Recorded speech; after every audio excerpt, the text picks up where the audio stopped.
Bigenda neza, byose bigenda neza, byose bigenda neza.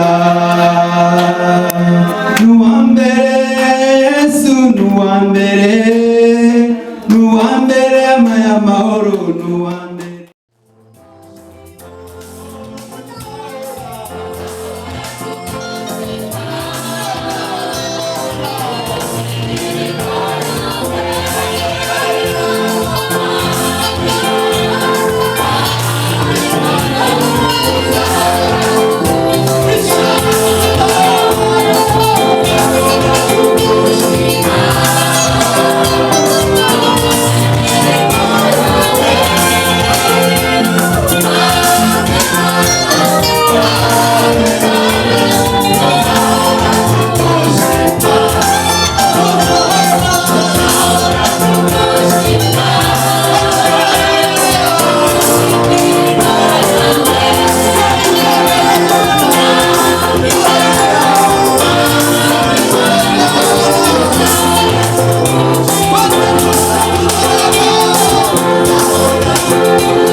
Inapendeza. Walio ndani ya Yesu Kristo inapendeza.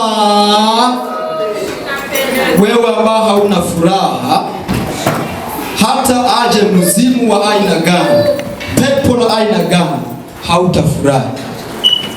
Malaika mbinguni wanaimba na kusifu usiku na mchana, lakini wewe mwanadamu, ni nani wewe ambao usifu Mungu? Mungu akuhurumie sana na akufumbue macho ili uweze kuona. Siku utakapoona utashangaa. Bwana sifiwe. Bwana sifiwe. Ningependa enyi vijana kama mimi mufahamu kwamba Yesu yupo. Yesu yupo. Amen. Tunaenda kusikia neno la Mungu. Yesu anasema, asikiaye maneno yangu na kuyashika, mtu huyo awe mama, awe baba, awe kiko, mtu yoyote anafananishwa na mtu mwenye akili. Tuwe watu wenye akili ili tujengwe, tusikose ufalme wa mbinguni. Hapa kwetu sio kwetu. Amwisi si wacu. Turajya tukajyama tukavyuka siko bizohora. Hazogera igihe tuzazora mwisi. Abatama mubona ngaha bazokwigira. Rero mucwe ubwenge kugira ngo ijambo ry'Imana murifate nka nkama. Amen. Dufise umukozi umwe aza kutubwira ijambo ry'Imana. Reka tumuhe kano kanya agakoresha. Sabe ishengero twakire. Amen. Izi ni imbuto nziza Yesu yavuze ngo zama. Niwakira izo mbuto zivuye ku mukozi w'Imana, uzama ntacyo uzoba. Amen. Uzokwa mufise amahoro muri wewe. Kaze mukozi w'Imana. Sabe n'umuntu.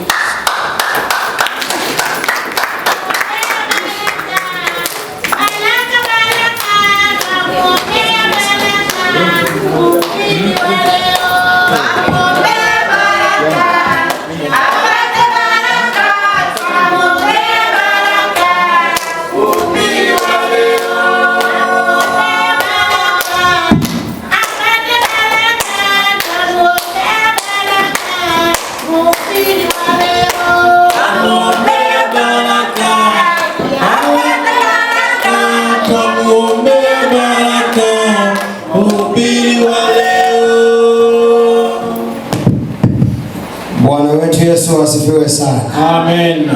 Bwana wetu Yesu asifiwe. Praise Lord. Mimi sitaki kusikia wakina mama, wakina baba nisiwasikie. I don't want to hear the nahitaji kusikia vijana. I want to hear the young. Hapa wako vijana zaidi ya wawili. There is a lot of youth. Kwa hiyo haiwezekani tusikie masauti ya wazee na wakina mama tu. It's not possible to hear only the elders voices. Wameketi tu hivyo. Bwana wetu Yesu asifiwe sana. Bwana wetu Yesu asifiwe sana. Amen. Cha kwanza niulize, ni vijana wangapi ambao wamekaa na Biblia? I want to ask how many of you youngest that has Bibles? Ni wangapi ambao wamekaa na Biblia? How many of you youngest that has Bible? Nyosheni mkono. Raise your hand. Ubarikiwe sana. Be blessed. Wengine nao imekuwaje? What happened to any of you? Kwa nini tuingie nyumbani kwa baba bila Biblia? Why can't we go in the house of God without Bible? Bwana wetu Yesu asifiwe sana. Praise Lord. Ingekuwa vizuri tununue Biblia. It would be good if we buy the Bible. Kama hatuna jinsi, basi sogea wazee nao wako tayari kwa sasa. If we don't have the way, praise, come to the pastors, they will help you. Mambo yanabadilika kila wakati. Things are changed every day. Bwana wetu Yesu asifiwe sana. Praise Lord. Sasa wakati utakapofika wakaenda kutafuta Biblia, when the time comes to go find the Bibles, utakosa. You will not get it.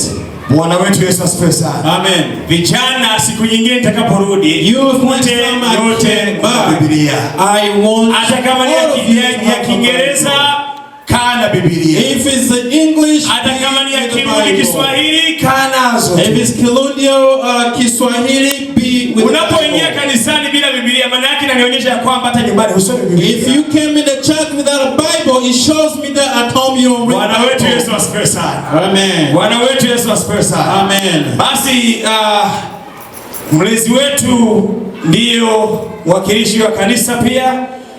Alisema kwamba niwasalimie wazee. Our parents. Pia niwasalimie kanisa lote. Also the representative says to greet you the church. Pokeeni salamu hizi. Get these greetings from me. Tugiye kumva amajambo y'Imana rero. We are going to read the word of God mu mwanya muto cyane gose. In the shortest time.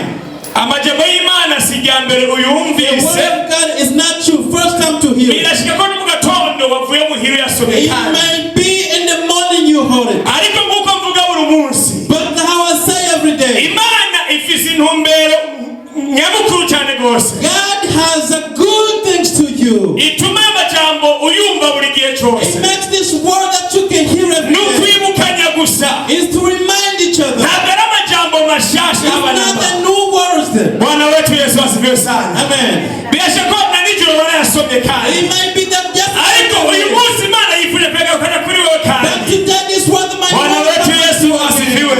Amen. Uyu munsi tugiye kuraba ijambo ry'Imana. Today we are going to look the word of God. Umutwe w'ijambo ni urukundo. The title of the word is Bwana wetu Yesu asifiwe sana. Amen. Umaze kumva urukundo. If you hear the love. Urashaka kwibaza none mwarimu kubeka kuvuza urukundo. You might tell yourself why did you here there is a lot of love. Amen. The love that we're talking about is for Jesus. Amen. Jesus loves us without paying any money. Amen. So in order to love Jesus, what does need you to do? Amen. We are going to read the word of God with John first. 4 verse 13. Sorry, verse 14 through 15. We are going to read. The people that I love. Because God loves us. Amen. But what God loves.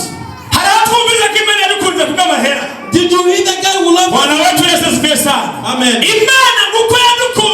Because God just loves us. And it's not that the people that love me and you. Because the God loves us.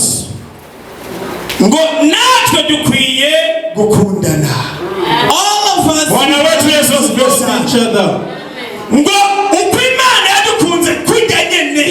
God loves us. And loves us because His love. And love me and you. That's how you and I we need to love each other. Amen. If you want to know because God loves us. Because God loves us. That's how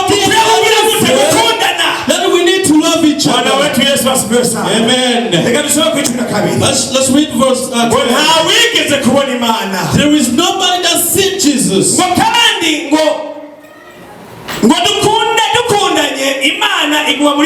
Also, if we love each other, the God stays in us. The love is also. Amen. We tell us that if we love each other and show us love, how Jesus loves us. Amen. Jesus gives him to us. Amen. So that is love.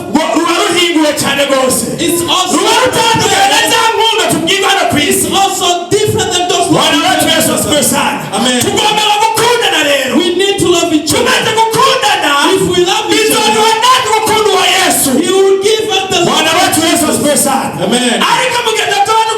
If we don't love each other, He will not give us. If He doesn't love us, we will never love each other. If we don't love our Amen. If we don't love God, He will never give us. He will never. But we tell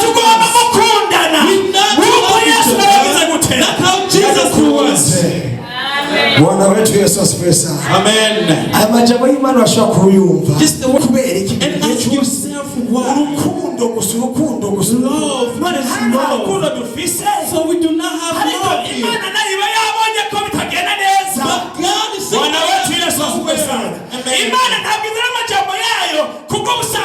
God did not bring his word for nothing. He has a reason so he can so we can do what God wants. Amen.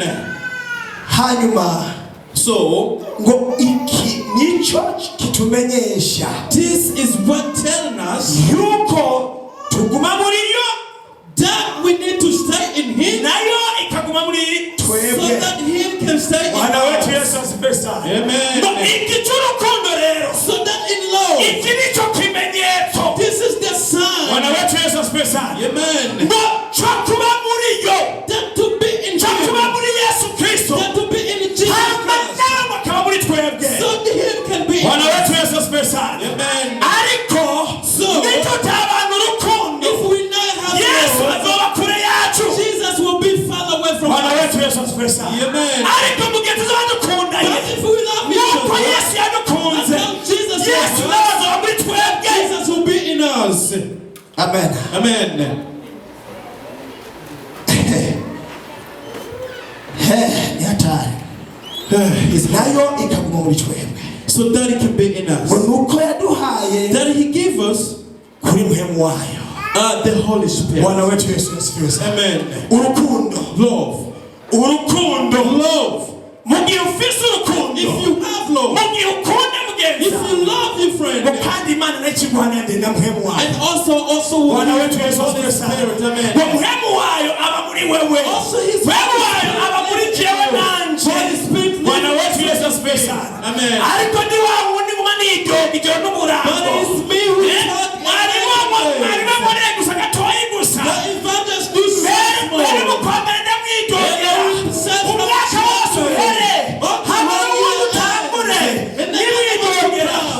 Just to talk about him. We trust that Jesus will be found. Even we will talk and talk about him without love, Jesus will be found. But now, if we have love, love just like him, Jesus will never be far from us. He will be in us.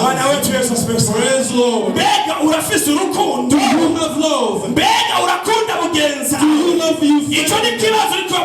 That is the question we ask. Jesus loves you. Also love you. So my friend, do we love them? Praise Lord. Ask your heart. So I can ask myself. It will never happen if I don't have love. Jesus told me to live. If I never love you, who Jesus, I wonder he will be far from me. I want to have love today. God wants you to love him.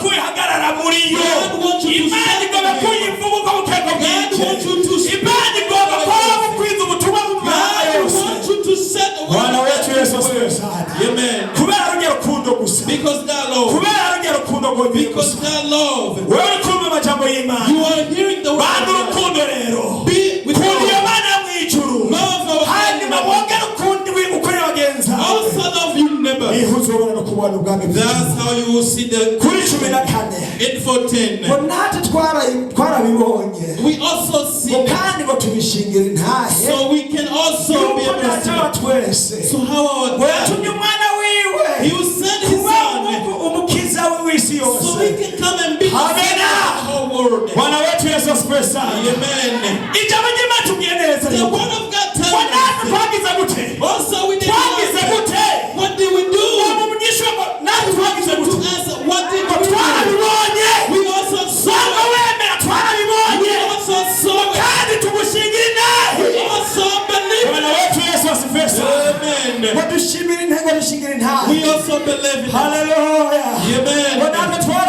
We also see it. We also believe it. So our God, wiwe. He sent his son. Bwana wetu Yesu asifiwe sana. Amen. Ninde ndashingira intahe. I believe so. Kubikorwa Imana yakoze. But the one that he kubitangaza Yesu yakoze. But the miracle Utonishingira intahe ninde? Who cannot Bwana wetu Yesu asifiwe sana. Amen. Nimba ndashingira intahe. If you can believe kubikorwa Imana yakoze. the work that God has done. None wewe uzoshingira intahe nde? Who you go? No gushingira intahe uwo ngaho birakugubira gora. Even to believe kubera neza gushingira intahe Imana. He could not uzoshingira intahe wewe bishoboka. believe for you if it's not possible. Bwana wetu Yesu asifiwe sana. Praise Lord. Ngo yadutumye ngo data wa twese yatumye umwana wiwe. Our God sent his son umukiza w'isi yose. to be the savior for the Bwana whole wetu world. Yesu asifiwe sana. Amen. Ngo yatumye umwana wiwe He Yesu sent his son Jesus ngo aza hano ku isi to come here kugira ngo akize cyawe nawe. so he can save Hari kuri you. bwagwa ni rwa rukundo He nyine. was in Bwana wetu love. Yesu asifiwe sana. Amen. Yesu yaba adafise urukundo ntabwo yari kuza hano ku isi. He would never Ariko come yaje here. kubera cyawe But nawe. he came because Bwana he wetu Yesu asifiwe sana. Amen. Rero niyo mpamvu That is tugomba why gushingira intahe I want to believe kubw'ibitangaza yakoze. because the miracle that he has Kubw'ibitangaza done. yakoze. Because the miracle that he natwe has tukamugira mu kirenge ciwe. done. So we can follow his footsteps. Some kuri 15. Let's already in 15. Hava ngo uwatura yuko Yesu ari umwana w'Imana. If you speak that or repent that Jesus is the iguma Son muri of we. God, God stays in Ngo you. nawe akaguma mu Mana. Amen. You also will stay. Bwana wetu Yesu asifiwe sana. Amen. Ngo ugira gute? Who do what? Twumviza ngo ugira gute? Who do what? None ni bose batura.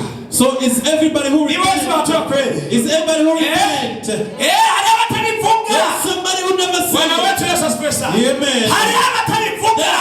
Yuko Yesu ari unyabitangaza. He's the miracle. Bwana wetu Yesu asifiwe. Amen. Reka tuwe twasome kandi. Let's all read again. Ngo uwatura yuko Yesu ari umwana w'Imana. Somebody who speaks the W'Imana Jesus koko yo mu ijuru. that is the God from Imana heaven. iguma muri we. God stays in Nawe him. akaguma mu Mana. And also he stays in God.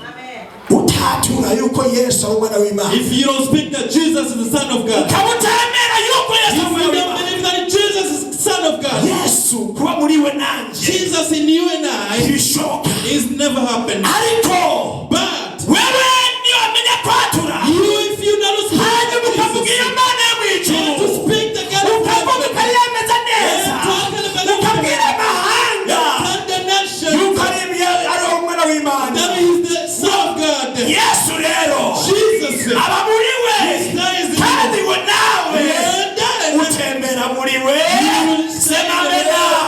Say Bwana wetu amen. Yesu asifiwe sana. Amen. Ubu Yesu ni mwiza cyane. Jesus is good. Umuhigwe rero So nuwavuga now Yesu ibihe byose who keeps ari hose whatever akabavuga Yesu. talk about Jesus. Wewe rero Yesu nawe So that acaba muri wewe amaze kuba muri wewe He stays in you. nawe bikavugira gute kwibera muri wewe. And now when you stay in Bwana wetu you, Yesu asifiwe sana. Amen. Muri ibyo yaravuze ngo Sing a abari song. muri Yesu People who are in ngo Jesus, nirahagusa. they will never Bwana wetu see. Yesu asifiwe sana. Amen. Ubwoko muri Yesu ngo ni umunezero gusa. Abatama bari muri Yesu ngo ni umunezero gusa.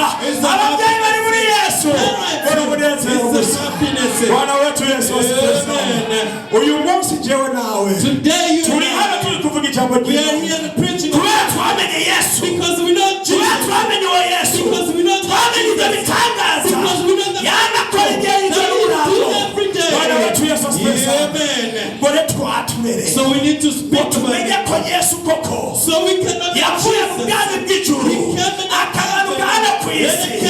Hanyuma So now, tumaze kumuvuga neza when we speak about ngo His biduha ko word, bagiye nyira He will give us to live in hama nazo ngo us, tukaba muri and we also live in Him. none wewe uramuvuga. Do you speak about Yesu Jesus? amuvuga. Do you speak about Cyangwa umuvuga ku Jesus? gatandatu no kwa Mungu. Oh, you can be a son of Bwana wetu Yesu asifiwe God. sana. Amen. None uramuvuga. Do you speak about Cyangwa Jesus? niba udafata Bibiliya If you don't touch aba ngo it uyisome and read the Bible uramumenya gusoma neza. and know how to read the Yesu Bible, uzamuvuga ryari? how do you gonna talk Bwana about wetu Yesu asifiwe Jesus? sana. Amen. Byiza rero It's good ko tumenya ko Yesu so that we can know Jesus, that is Son of hanyuma God. nawe akaba muri twebwe. So He lives in hama us. natwe Yes, we kugira ngo also twibere muri we live in ibihe Him. byose bidashira.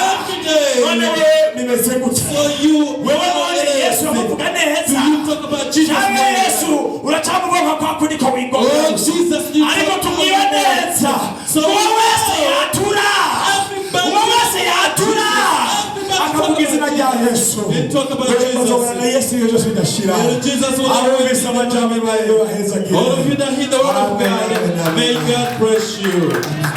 Amen. Bwana wetu Yesu asifiwe sana. Amen. Amajambo y'Imana turayumvise. The word of God we hear it. Turumvise neza yuko We hear very well that uvuga Yesu anybody who talk about Jesus, biguha kubana nawe. it gives you to live with him. Uvuga Yesu If you speak about Jesus, bituma nawe iba muri yo. give you that to stay in Jesus. None Yesu uramuvuga muko bigomba. You talk about Jesus how you Urabivuga uko agomba. do you talk about him how None Yesu hari amahanga uramuvuga muko Jesus, bimeze. whenever you go in the name, you talk about Yesu him. ni wa wundi wibukira gusubira ku rusengero. He's the only one that you Bwana wetu Yesu asifiwe sana. Tumutukuze neza yuko uwatura uwo Yesu Everybody who's speaking about akamuvuga and talking about him, uwo niwe muhigwe. that's the one who Uwo niwe muhigwe. has the good person. Rero nawe rero So that uyu you, mwanya tugezemo this is a good time that we are umwanya wo in. kwegera Imana. It is a time to come to Ukaba God. wifuza ko Yesu agushoboza You want that Jesus to hanyuma be kugira you. ngo ubone kumumenya If that you want to know wamuvuga Jesus, ibihe byose you can talk about him wamuvuga every day. aho uri hose So you can talk about him whatever you kugira ngo want. uze umwegere That you can come aho ubona bitagenze neza whatever you see never aho ubona ibintu way. bitameze Whatever you neza see doesn't go away. aho ubona Imana itabiharuka guharako neza Whatever you see that God doesn't catch you. uze hano kugira ngo dusenge Imana You imbabazi can come for kugira ngo dusenge Imana imbabazi that you can. Yesu ariteguye kutugira neza Jesus is here to kandi do Yesu ariteguye Jesus is prepared. gutuma jewe nawe He sent you and tukuvuga I ibihe byose so we can talk about Bwana wetu Yesu him. asifiwe sana Praise the Lord. ariko So, mugihe utamwemeye if you don't believe in him, mugihe utamwemeye if you don't believe in him, none bizoshoboka gute how is gonna be baza possible? umutima wawe rero Ask you hurt it. ubaze umutima wawe Ask you hurt it. mbega jewe ndemera Yesu So do I believe Yesu yatwigishije urukundo Jesus? none mugenzi wanjye ndamukunda Do I love my friend? mbega mugenzi wanjye ndamukunda Do I love my Yesu neighbor? ko yampaye urukundo kubw'ubusuku Jesus, give me none jewe love. icotuma namukunda ni igiki So what can make me not love him? ukaba wifuza rero kuba ngo Yesu agufashe If that you want love, he can help you. atume ubana urukundo So he can have you have atume love. ukunde bagenzi So he can make you love you. ni byiza kugira ngo uhaguruke It's good that you can hanyuma stand ushike up hano imbere and come forward. kugira ngo uririre Imana So Jesus can ibyo give byose you love. watakaje Imana iragaruka Everything that you wewe bring for you. hanyuma kandi In you, ubone no kwakira muhemu so you can have kandi Jesus. ubone kubana n'Imana So you can have ibihe byose Jesus. bidashira Every ndaguhaye day. ikaze rero I'm welcome wewe you. wifuza So you that you kugira ngo want ubane urukundo to come and have uvuye love kuri Yesu from Jesus. uze hano kuba You can come forward so we can ama pray. wewe ubona yuko You that you can hari see ikitagenda neza there's something doesn't go hari icyo well. gutandukanya From n'Imana that separate you from kugira ngo uze God. hano imbere So y'Imana you can come forward. Yesu baracije ku ntebe y'imbabazi Jesus who was Yesu aracyagutegereje Jesus who uze waited nabwo for you. mutegure So he can hanyuma prepare you. rero So uzobone now, kubona ugamije so you can see the heaven. uzobone kubana na Yesu ibihe byose So you can be with God every ndaguhaye ikaze day. I nimuhaye welcome you. niba utahari naho If you're not there, byiza cyane it rwose is good. turabanaye We n'abarwayi are going to wewe wumva urwaye If you feel that wewe you're not wumva feeling bitameze well, neza if you feel like you're not Yesu feeling well, umukiza Jesus Yesu is yavuze ngo Savior. nimubazane bose kuri Jesus Yesu said, bring everyone nanjye to kandi me, ngo ndabakiza and me out. wowe wizeye Yesu I will urakira hear you if you believe in ndaguhaye God. ikaze rero I am kugira ngo uzane welcome you. uburwayi bwawe kuri So Yesu you can bring your sickness Yesu to nawe God. yagiye gukiza And God will abakozi b'Imana heal bari you. hano The kandi preachers nabo are here. bagufasha kugusengera And they will help abifuza you. inkomeza mpemu yera The people who want urugendo to turimo the travel tudafise mpemu w'Imana if you don't have Holy biragoye Spirit, cyane it's so hard. urugendo turimo The travel we naho are wokwihagararako if you stand for yourself, ukava ngo ndashoboye stand yourself ariko you know. Yesu atarimwo But Jesus, if he's not in biragoye cyane you, rwose it's also hard. ubwije niwiyumvire So think about baza it. umutima wawe Ask you hurt. none jewe Show me. none mpemu w'Imana Do I need the Holy Spirit or what? ntiwihagarareko So do not ahubwo reka Yesu Let aturongore nyine Let Jesus to lead you. ushika mu bwami bwawe That's when you're going to go Gusaba abakozi b'Imana bahaguruke Let's ask the preachers to bafashe help abamaze gushika so they can help the ones who already show up. baseka dusubiza umwanya Let's all give them umurongozi moment. yaduhaye umwanya hanyuma To the bandanye. person who gave us the time so he can continue. Murakoze. Thank you. Bwana Yesu asifiwe. Basi reka duhe abatama kugira ngo umwanya bawukoreshe. Bwana Yesu asifiwe. Jamani, haleluya. Amen. Umwanya ubonetse dusubira inyuma. When this time comes, cannot go back. Ariko twebwe turakinisha imyanya. We also wasting time a lot. Cyane cyane yemwe abanyagwaruka. Most of the time the youth. Mukwiye kumenya igihe turimo. You have to know the time that we are in. Nukuri. Yes. Kandi mukwiye kumera nk'uko abavyeyi banyu baba. You also have to be like how your parents said. Igihe twebwe twakura twumva ijambo ry'Imana twari dufise ubwoba mu mitima yacu. When we are grown up as young as we have we will fear in our hearts. We was afraid when we was growing up.